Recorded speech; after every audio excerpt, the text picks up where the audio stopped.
Good morning and welcome back to Late Start Show. We are here today with Mr. Jeff Pierce, junior kindergarten through 8 enrichment specialist, middle school speech and debate coach, and a middle school history specialist. How are you doing today, Mr. Pierce? I'm staying warm inside, Yeah. Well, before we jump into debate and enrichment, all those other things you do around the Shaker campus, can you take us all the way back to where you grew up and what a young Mr. Jeff Pierce was like? Young Mr. Jeff Pierce. How long do we have? So I grew up north side of Columbus, neighborhood called Clintonville. I went to St. Charles, who was I checked with Coach Malbasa when St. Charles played US in football this last fall. He said it was okay if I wore my letter jacket. So I did. Um, I was kind of happy whoever won that game. Um, but I'm going to try and make it down to, I think US is going to go down to St. Charles Nice. in October of 2026. So I'm going to try and make it down. So yeah, I trying to think. There's a photo I sometimes would use with middle school where it's eighth grade, like guess the teacher, right? Like guess the teacher from when they're younger. And mine is kind of usually pretty easy to get because I have, I think one of the ones I use, I'm standing next to like a history day project or something, right? So I've always been pretty into school and pretty curious and pretty big bookworm. Um, I I did I did cross country and track and wrestling in high school. I wasn't too great at any of those, but I really enjoy running. Um, and let's see, and I did a lot of school. Like I was thinking about this. I think I had 8 AP classes in high school, which I think is a lot. I don't know if I'm not trying to set records or anything, but again, like I really like school. I've always been pretty good at it. And most of my family's still in Columbus. And then I don't know. Then I went to I know what St. Charles is like now. I don't know how many similarities there are between St. Charles and US. I mean, they're both all boys school, but St. Charles is Catholic. Um, but it certainly, I don't know if there was the same amount of pressure or high expectations that we have at US. Not that expectations are low at SC, but anyways, I ended up one of two kids in my class that went to Harvard. Uh, so that gets me through to 18 years old. Anything you want to know about like young Jeff? I don't know, Yeah, oldest I of mean, like four. when you think Yeah. when you think kind of about your family growing up, whether it was kind of like any siblings that you had or just kind of the parents or the people around you, what's one thing from home that just really shaped you early? Like, do you kind of have those like early lessons that you remember? Um, I think I think my childhood was definitely the church and Christianity growing up. That was a pretty big foundational part of my family, right? Was Sundays. And I don't know if you guys go to church or if, there's people listening, but, that was like this is where you're going to sit still for at least an hour. You're going to be quiet. You're going to be polite. You're going to listen to the message. So I think that was a pretty big formative part of my childhood. And, in terms of, I think just the other day I was talking to somebody, actually a US alum, and I made reference to a parable from the Bible that one of the many ones that kind of always stuck in my head. And so yeah, I mean, I think that's a pretty big foundational part of it. Also, I mean, oldest of four, right? And pretty competitive. Everybody's pretty quick-witted and pretty stubborn. So it's funny now that I have my own two kids and find myself saying so many of the things that my parents said, right? So like when you have a family, you can make a different choice, right? Or I think you'll understand when you're older. I don't know if you guys ever hear that, but um, even just the other day, my one of my sons said, "Dad, you told me you always fought with your siblings, so you can't tell me not to." Um, so, but we're pretty close now, my siblings and I. We're well, right now we're in the same. For all of three of the four of us are in the same state. Um, one sister's in Pennsylvania, but yeah, so I see them decently amount. But we've all got youngish kids, and life is tough then. You mentioned that you did a lot of activities and extracurriculars during school. What do you think you got out of some of those things that complemented? Obviously, you mentioned you were good in school, but what do you think you got out of some of those activities that complemented just in classwork? Um, I don't know if I ever thought about it in terms of like what I got out of it, Jack. I just I've always loved games. I'm not that great at chess, but that was an outlet in elementary school. I still help run the spelling bee at Shaker, and I don't know if I've started to tell it more the story of when I won my school bee in fifth grade, and then I went to the city bee. My first word was chimney, but I guess it was the nerves, and I spelled it Chimnew. And I've told enough of the lower school kids that, so they mostly know that Mr. Pierce misspelled chimney. So I don't know. I don't think of that. I thought of it in terms of what I got out of things. I think it's just more. There's a natural. If before the before when we were setting this up, you said, Jack, you just want to get to know Mr. Pierce a little bit more, and I always just like pushing myself and trying new things, and I'm just pretty insatiably curious. So went to Jamaica with my church in high school, and like just kind of blew my mind about like international travel and being somewhere different, and a country that they spoke English but I couldn't understand them, right? So I wasn't I think that that's a pretty big part of who I am, is just who I've always been, is just trying to find out more, right? Kind of moving into college, you talked about it a little bit earlier, but you end up at Harvard studying history. What was the real story of kind of how that happened? How did you pick history, and like how was it like? um I Again, I think so. I graduated high school in 2000, and I think that things have changed a lot in just 20 plus years in terms of what these institutions are like, and who's going there, and why they're going there. Um, because I think it kind of surprises people, but I wasn't really I wasn't like set on Harvard. I was just like, well, it's a pretty good school. I should give it a try. I should apply there.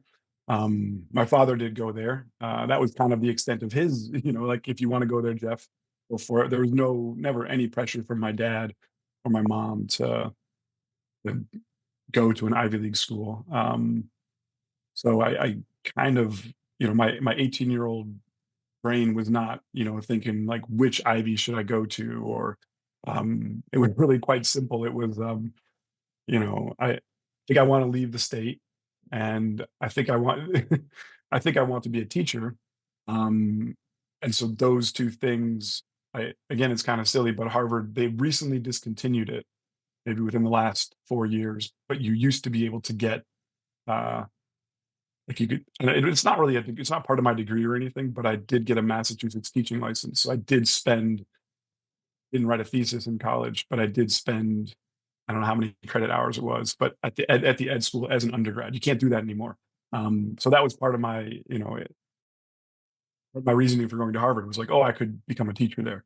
Only maybe six students a year out of Harvard's class of, I think the classes are still about the same, maybe 1,600.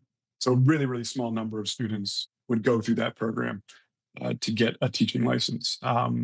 History was something, Charlie, I just always liked. I have a copy over there of the magazine Foreign Affairs, which my dad had a subscription to when I was young, and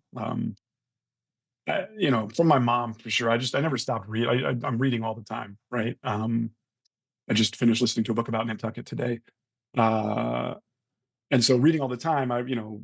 I get so bored. I'd read my sisters would read like Babysitters Club's books, which I don't know if that is still a thing, but I get so bored I'd read their books. And so my dad would have this foreign affairs magazine. I'm like, okay, I'll read that.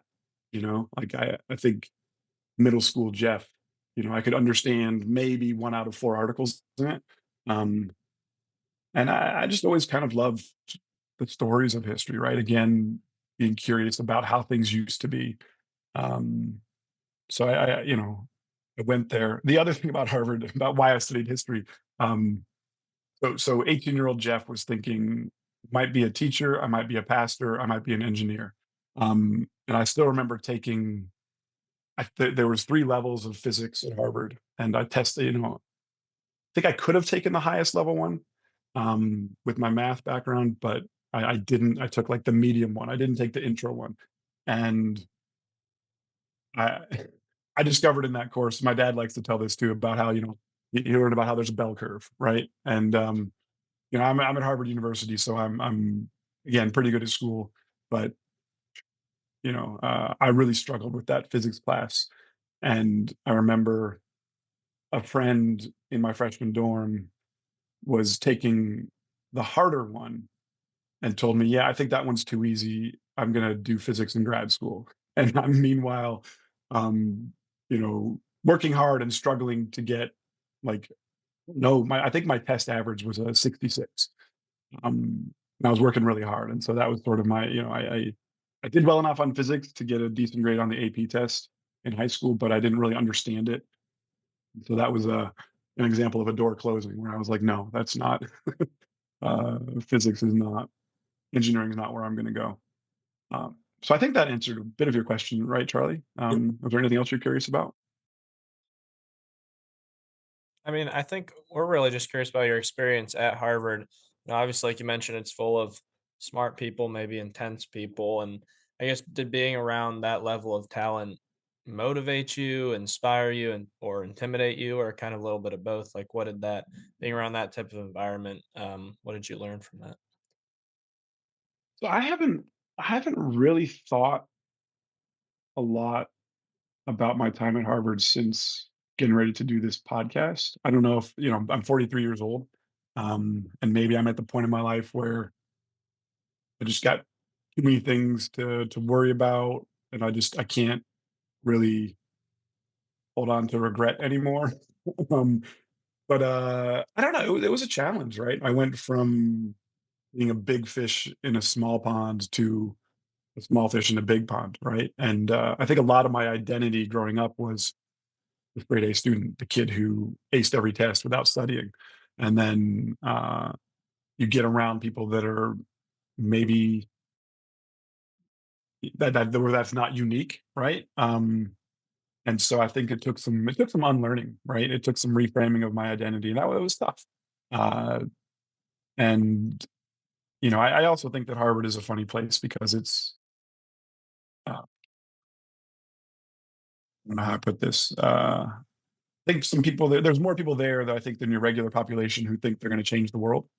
Um, one of my closest friends there was she's an astronomer now, but she wanted to be one of the first African astronauts. And that was like a real dream of hers that she was legitimately pursuing. And as an astronomer, who knows, maybe she still will get to do that. And I didn't ever dream that big. That was never part of who I was, what my aims were, right? So I think it was a challenge to be there, Jack. And I think it's also, I don't know, it's maybe there's a certain personality type, right? Like there's a certain personality type that uh not that I'm not driven, but that's not really the first thing that I present with necessarily. Um and Harvard's full of people that are, I mean, Zuckerberg was a couple of years behind me, right? I took a class with if you've seen the movie The Social Network, like the Divya Narendi, right? Like I had a class with him once, who's one of the guys that actually had the idea for Facebook, and then um, it was tough. It was definitely like that side of it. I had to relearn a little bit. My favorite professor. The other thing too about a place like that, it's a little bit of a sink or swim kind of atmosphere, and it wasn't really until my junior year that I finally clicked with a professor and found somebody that um, I could get along with, that understood, that took the time to understand me, and he wasn't he was a linguistics professor actually.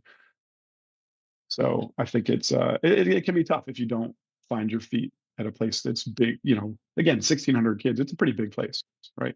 So. After you graduate, what did you think about what you were going to do in the next 5 years? Obviously, like there's a lot like uncertainty when anybody's kind of moving on to the next period of their life. But what were you thinking about in that moment about what you kind of saw yourself doing?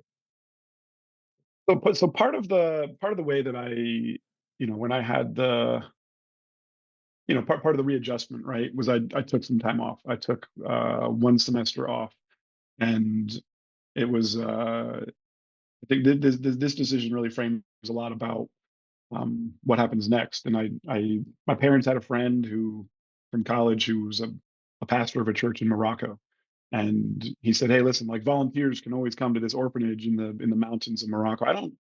I didn't teach either of you, right? So I think I don't know if you would have heard this story, but I spent maybe 6 months my junior year away from school, um, you know, manual labor and learning Arabic and picking up bricks and putting them in a new spot. Like building buildings, but you don't have there's no backhoe, right? So that foundation is dug with a shovel.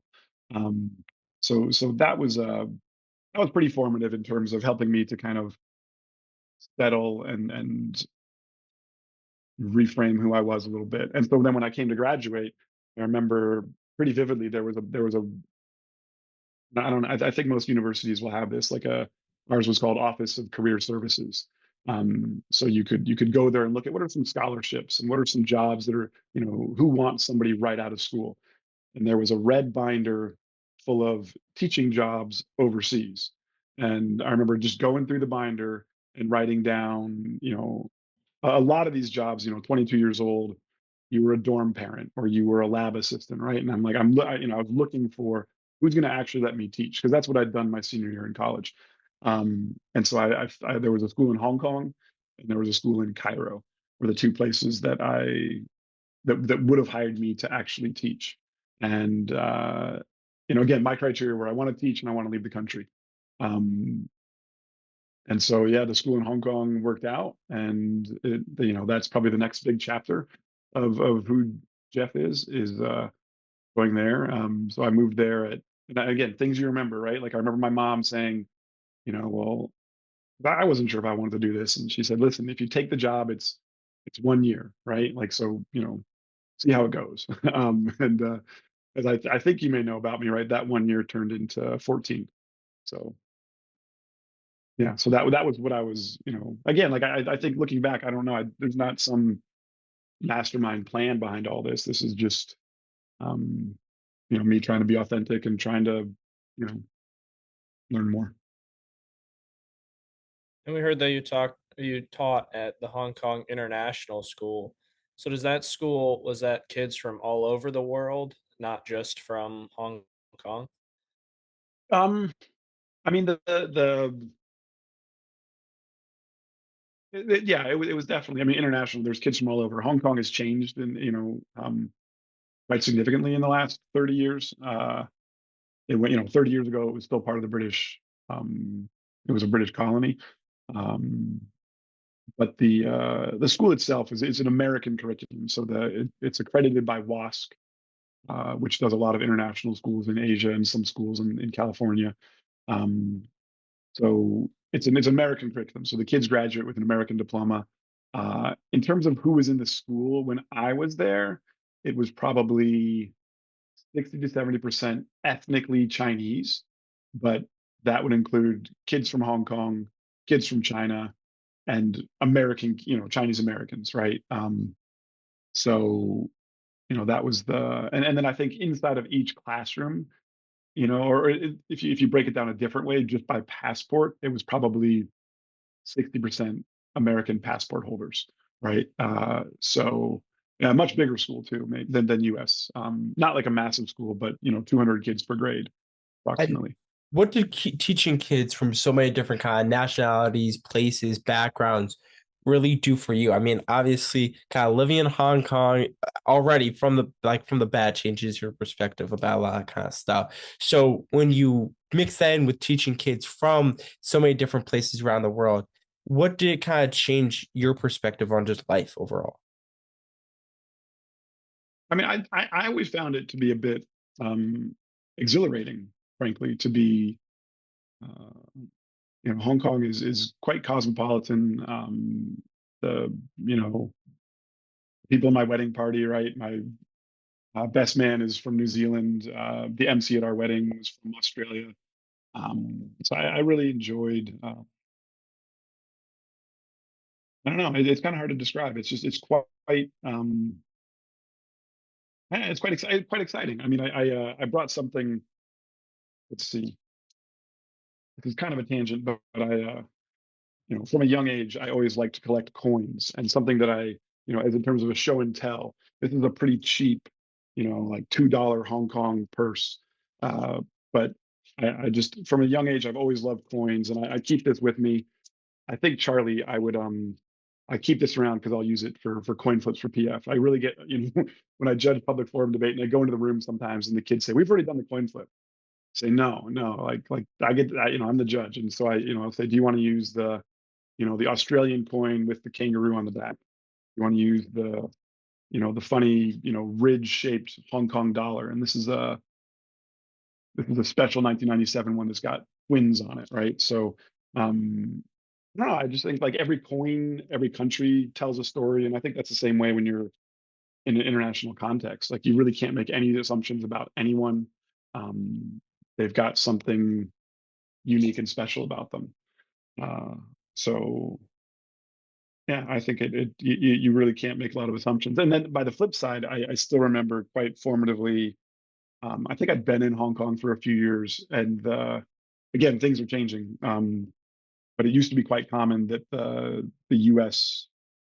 an aircraft carrier would be given permission to dock in Hong Kong at Thanksgiving, and so a lot of families would fly out to Hong Kong. It's easier to get to Hong Kong than it was to get into China. You need a visa, bit of a pain in the butt to get the Chinese visa, whereas Hong Kong, not quite so hard.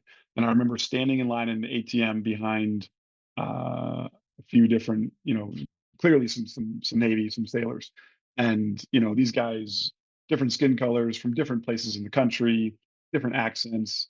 And I remember thinking to myself, like, I know that in terms of culture, upbringing, uh, education, so many things, like I'm very, very different from these sailors. But it really struck me like I have so much more in common with these guys than I do with people on the streets in Hong Kong. And so I think I don't know, I think inside of this country, I think especially lately, the last 10 years, people don't really do a good job of, we look for things that divide us. And being outside of the country for so long, it's little bit easier to recognize that there's so much more that unites us. I know that sounds cliche, but it really is true. And now moving to a different chapter at the Shaker campus at US. How did you end up there? And then I guess what were your first impressions coming from the international school? And then what was your biggest adjustment coming to teaching an all boys middle school? Um, it was, my I did a demo lesson. I came back to Ohio, um, for other personal family reasons. We really wanted to get back to Ohio. As you know, my wife is from England. We wanted to be closer to family, and we thought it'd be easier to get all of us to the United States than it would be to get all of us to England. Um, and my demo lesson was fun because certain culture aspects. It, Something that I always did when I taught history full time. So I really try to emphasize having conversations, right? I think you probably had graded conversations in middle school in grade 8, and that was something that in like your global classes, and that was something that I started. And I remember my demo lesson. I had a lot of plans and backup plans. Like you don't know what the context is be, you don't know how it's going to go, and that group of students, like they were so many risk taking uh, conversations. Whereas in Hong Kong, it really was hard sometimes to get the kids to take a risk and to say, make a suggestion. Um, but I think Americans being outspoken as a general group of people is generally true. Um, Getting to the U.S., I mean, so having gone to St. Charles, I thought, I wasn't put off by an all boys school. I went there, I thought it was fine, right? I really enjoyed that aspect. I think that there's something that um, there's a level of cohesion that you experience as a student at an all boys school that I was kind of excited for. I really enjoyed it as a student, and so I was excited about that aspect as a teacher. Um, I did. I'm trying to think. When were y'all at the Shaker campus when before we redid the reception area and the commons? Yep. You you Charlie was, I was not, yeah. so remember what that looked like, Charlie, right? Like it was dark wood, um, pretty low ceiling, right? And there's portraits of all the headmasters, yeah. Yeah. Um, and so you walk in, and it kind of gives you a bit of a. I wasn't sure, I wasn't sure of the vibe, right? Like, is this place the kind of place that's going to let me have conversations with kids? It's going to let me push the envelope a little bit, and can we take risks here? So I came to US with my hair about, I don't think I could put it in a ponytail yet. And so part of coming to US was I just thought like I think it was in the handbook. I don't know if it still is, but your hair is not supposed to touch your shoulders. I don't know if that's gone. Um, but I just thought, well, so the students can't have their hair touch their shoulders, can I? Right. So I wanted to see like there's value in respecting the past and having traditions. Um, and I wasn't sure about how much in the past US was when I first joined. And I think it's cool. I really think US does a good job of honoring traditions, but not getting stuck in the past, right? Not holding on to things that don't work anymore. Um, and I don't know, it's been this is my 8th year at the school, Jack. I'm in a different role. And I think it's I don't know. No, I really like the place. And my boys are there, and they're doing really, really well. Um, I think it's a pretty special place. So I feel quite lucky to be there. I'm still, I wanted to be close to family. And so my mom and dad, my dad still works. My mom says she's a full-time grandma, and I get to see them pretty often. Not weekly, but certainly monthly. So it's been good. I did. There was definitely culture shock though. We live at the upper school. I'm in the stables, right? The other end of this is Mr. Perry's apartment.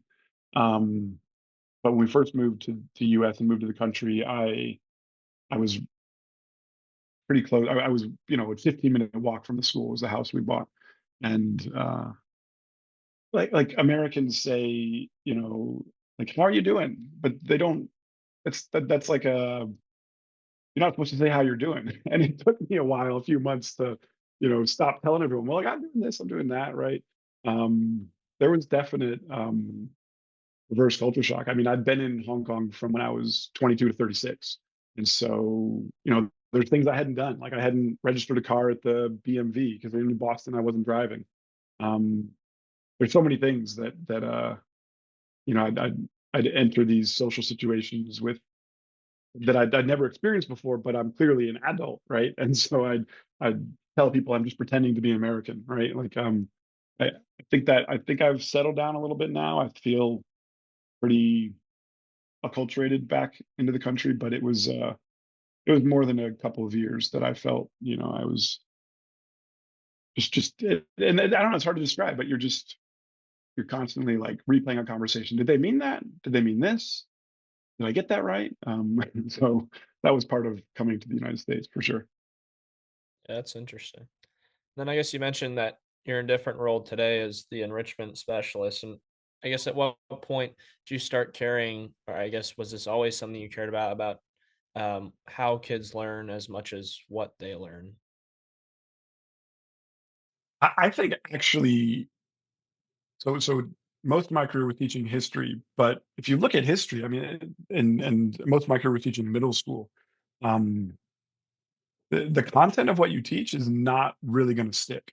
Um, so and I think history is a bit of a unique discipline like that because things don't. It's not like you do the presidents again necessarily. Like you might do it in you might have U.S. history in 6th grade and then you have it again in 11th grade, right? But that 5 years, like you're going to forget most of what you did learn. And so I've always been, in terms of a history teacher, I was always focused on the skills um, as opposed to the content.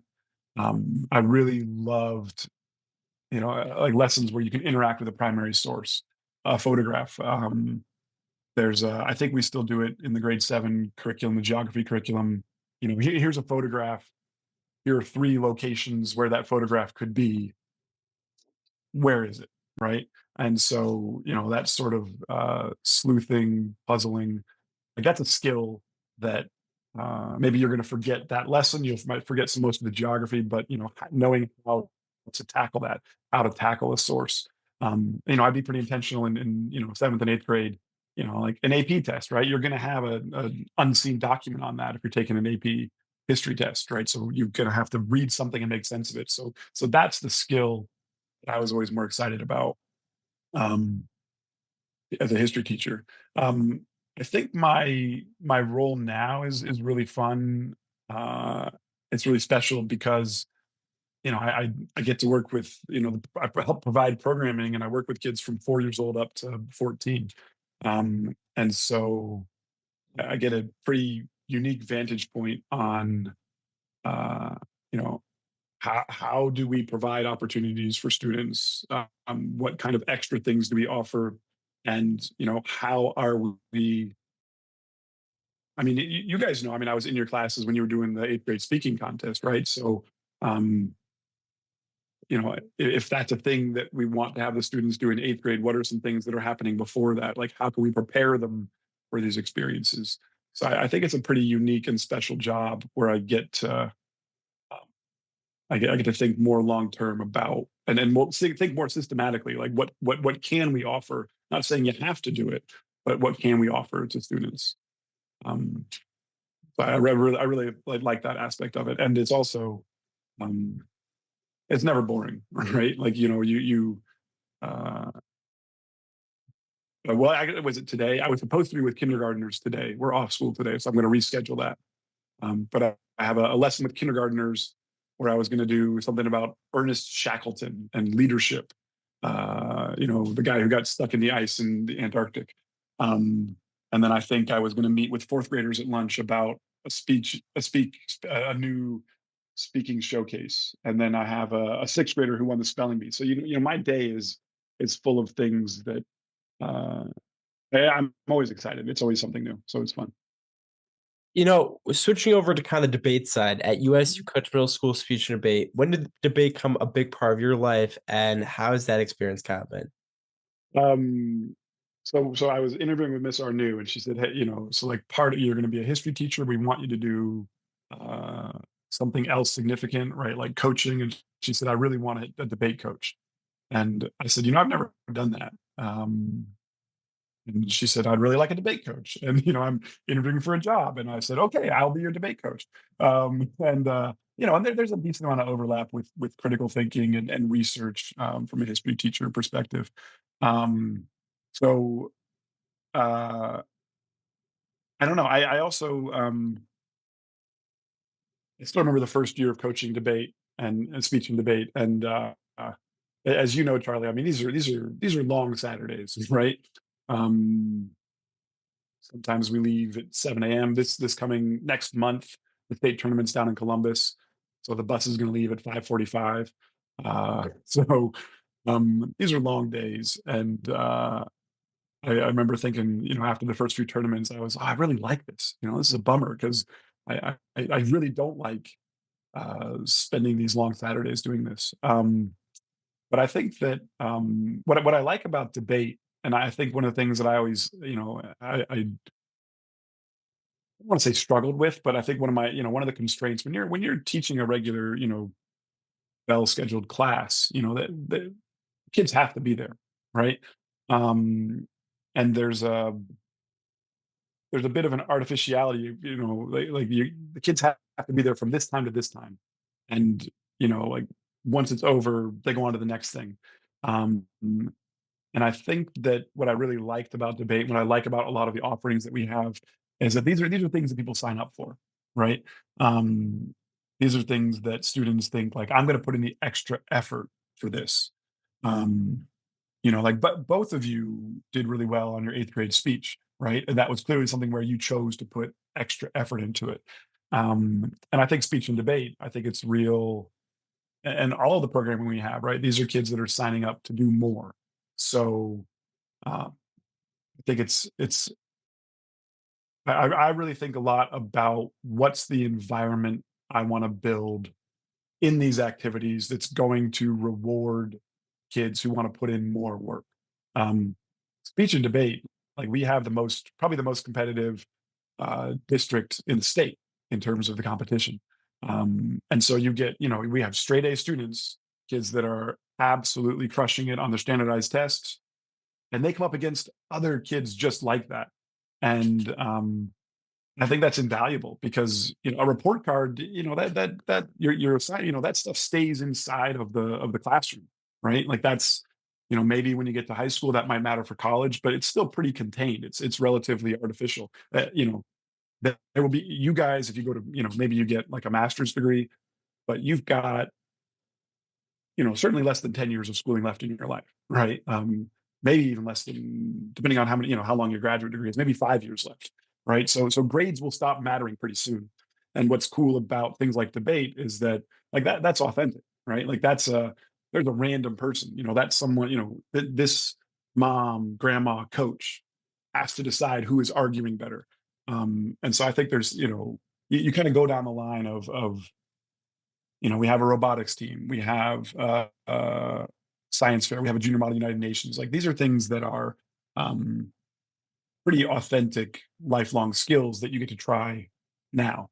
And so I just think, again, and this is Mr. Pierce, like rambling and telling you probably way too much, but um, I think it's pretty special. That's a gift, right? When a kid says, "I'm going to spend this extra time on something," so I really want to make the environment one where that rewards their extra time. We're not just going to have fun. We're not just going to play games and goof off, but I want it to be a space where, you know, how far do you want to go? Where do you want to push yourself? Like, we'll see. And you're married to Mrs. Pierce, who's also a teacher at the middle school. Um, what have you learned from her as a teacher that you think you've kind of adopted yourself?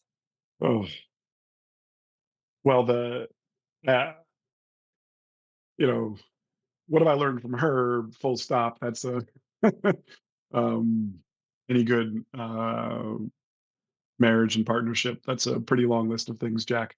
Um, but as a teacher, um, I mean, Mrs. Pierce she does not have half measures. She does not have an off switch. So I think that's something that just as a colleague, right? Like that's pretty inspiring.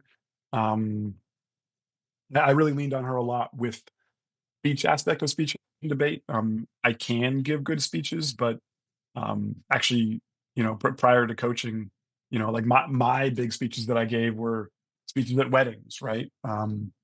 And just as my partner, she was giving me advice on how to do those right. And so I've certainly leaned on her a little bit to, as a speech and debate coach. But Mrs. Pierce is a big thing too. She taught you. Did she teach you guys? Yeah. Yep, for Yeah, so, like, she also just there's no sitting still, right? There's just we're gonna move, we're gonna be authentic, we're gonna be engaged, we're gonna be, like, full on, right? Like, that's pretty core to, I think, how she teaches, is that she expects everyone to be present and doing their best, and um I think that's important, right? Like, whatever you do, you should do your best version of it, right? And you also have your 2 boys at the US, so how's it wearing the faculty hat and the parent hat both at the same time? Um, so there's, it's pretty special, I think that it's unique to when you're a teacher. I didn't realize as a teacher until I started a family that would allow me. I can really be present in their lives. Like if I don't have after school commitments, I can get my kids at the end of the day. Um, it's really special to watch your kids. Like to see them throughout the day. But then I don't know you can find the video of this, but uh, I don't I don't help judge the spelling bee last year or the year or this year because my kids have been in it. And when I was the MC to the spelling bee for the lower school, I actually broke down in tears before as I was starting because I had a speech, I had something I wanted to say, um, but then it sort of overwhelmed me because I was thinking about like telling I was telling the boys like we're all so proud of you, and then I see my son in the front row and I just like you know I broke down. So it's pretty lucky that I can you know help create the kinds of environments that I think are important that my kids get to experience. You Yeah, know, it's special. thinking about kind of a legacy question. Obviously, when all is said and done and your years down from now, what do you hope students like us kind of remember about you? Like, what do you feel like when people say Mr. Pierce, what do you hope is kind of connected to your name? I think authenticity, right? I think that I think in my time at US and my time as a teacher, I try to be really honest. You know, I brought in my show and tell objects, but you know, you guys didn't have me. But when I taught history, we do show and tell, right? And I think that I would, you know, I had 50 minutes a lesson, but I would carve out 10 minutes from the first 30 lessons, and you know, the first 15 lessons. Like we are going to listen to our classmates now, and you know, I'd really, you know, make that happen. And I always thought that was really special because we got to learn things. I mean, there was a kid who'd been at the school for a while, and in that, and so the show and tell was also, it was like a me asking them questions, and you know, the rule of it too is that if you don't want to answer the question, you don't have to, right? But if you do answer the question, you're going to be honest. And I still kind of keep that activity. I think we did that with Coach Friedman, Charlie, during mock trial. You know, I think that that's something that I don't get to do it as much anymore, but I think that um, being present and being authentic and listening to each other is pretty invaluable. Um, and I think the other piece too is that, and where you know, my current role right now, um, you know, whatever you want to do, whatever your passion is, whatever you're curious about, like you should do it, right? Like there's absolutely no, um, who cares what society says you're supposed to like and what you're not supposed to like, right? If you want to go, you know, junior fellows project, which I oversee, right? Like you want to go in on Formula One, you want to go in on the heart, you want to go in on uh, Chilean dictatorships, like whatever you want to do, we're going to celebrate that. We're going to give a space for you. So I think that that's the that, that's the short answer. Authenticity, Charlie. You know, Mr. Pierce, you lived a really unique educator life, studying history at Harvard, getting a master's in educational technology at Michigan State, which we haven't talked about, but it's another huge True. spent most of your career kind of teaching in Hong Kong, then coming back to US in 2018, and then now you're wearing kind of these millions of hats with enrichment, research, debate, showing up for kids after hours, and also kind of being a dad to US boys. So on the days when you're tired and when the calendar is packed, and kind of what is your why? What is the core thing that kind of keeps you showing up, pushing students, and making them keep on keeping on? What is my why? I I will apologize, gentlemen, that prior to being invited to join you on the show, I hadn't watched very many of your episodes. I should have been because you've interviewed some really cool people. Um, but I did know that this question was coming. So, um, what is my why? I wrote down some notes. Um, I mean, uh, the two things that I tell my boys, I think they apply to everybody I work with, and you know, all the students I get a chance to work with. And the two things that we really emphasize in the family are that you need to make the world a better place, right? Um, However that looks, right? Like picking up trash or going into a career where you can really save lives, who knows, right? But we make the world a better place. And the other thing that we tell the boys is that, you know, Pierces can do hard things. And that idea of persistence, right? Like that you know, and a lot of times I'm finding like the hard thing is the point, right? Like it shouldn't be easy. Yeah, you could have the AI write it for you, but that's not the point, right? The point is to do the hard thing. So I still, I think that that still guides me, right, as an individual. You know, I try to seek out and do hard things still, and I try to make the world a better place. So that's my why right now, gentlemen. Well, Mr. Pierce, it's been great having you on the show today. Thank you so much for taking the time to share your insights and experiences with us. To our listeners, thank you so much for tuning in, and we'll hope you'll join us next Wednesday for another episode of Late Show. Thank you, Mr. Pierce.